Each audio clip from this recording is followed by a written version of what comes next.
This statement we are telling the Ruto regime, shape up or ship out. We begin by a salute to all Kenyans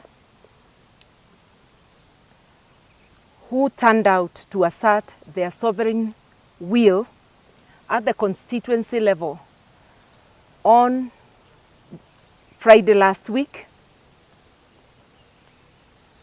on the forums arranged for public participation on the impending impeachment of one Rigathi Gachagua, the Deputy President. Kenyans were with great clarity and unity, united in their voice, telling both Ruto and Gachagua that they stand impeached. They came in as a pair and they'll go home as a pair. That was the message of Kenyans. Indeed, it was very impressive that Kenyans were not diverted from the pressing national issues to power games. And they were able to put out their pressing needs, which should be looked after rather than the power games of impeachment.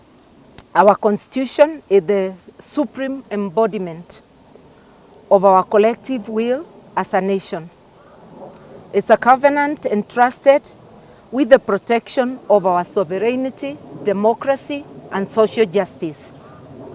It is the solemn duty of the President as the nation's highest custodian of this sacred document, assisted by his deputy, to safeguard its principles with unwavering fidelity.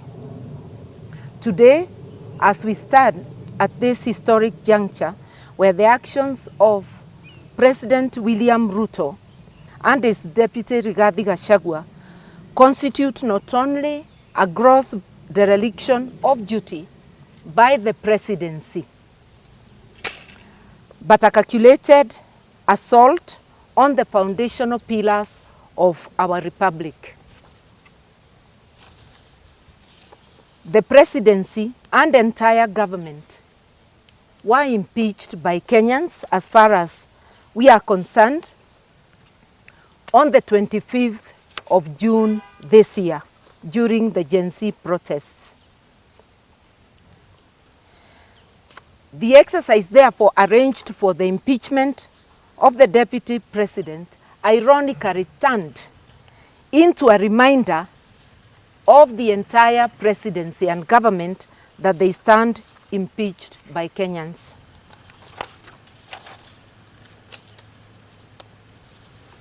And I have already said that if they hoped to divert attention from the critical issues of the day, they were not able to do that. They failed miserably.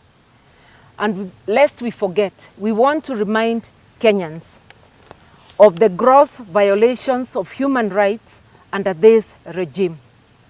The worst of it being the murder of innocent Kenyans, unarmed peaceful protesters on the 25th of June. The arbitrary arrests that have continued even today,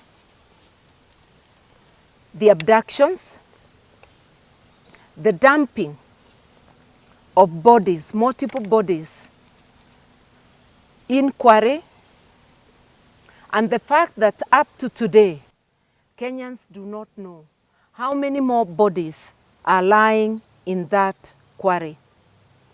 Because this Ruto regime violently removed volunteers who were seeking to fish for more bodies at that Karua.